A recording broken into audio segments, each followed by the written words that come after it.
Ka ho le leng Banka Resefe e re leano le laolang phapanyetsano ya ditjhelete le hlalosa hore moahi ya amohelang tjhelete ya dinaha tse ding o lokela ho rekisa tjhelete eo ho moreki ya dumelletsweng nakong ya matsatsi a mashome a mararo.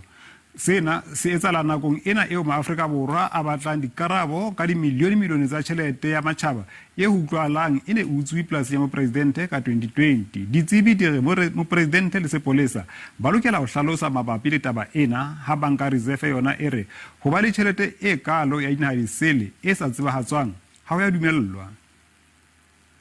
With respect to whether any law has been broken with this amount of $4 million in cash.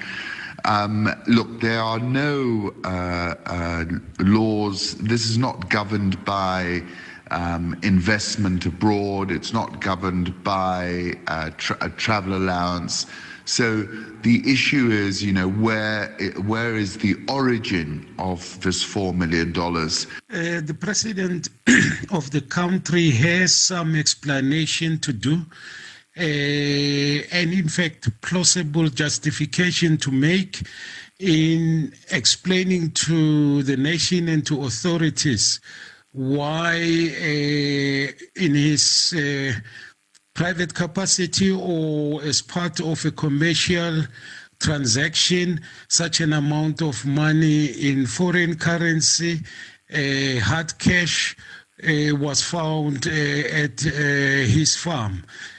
All that he needs to do as part of the investigations that may be undertaken by South African police services on a criminal complaint laid against him.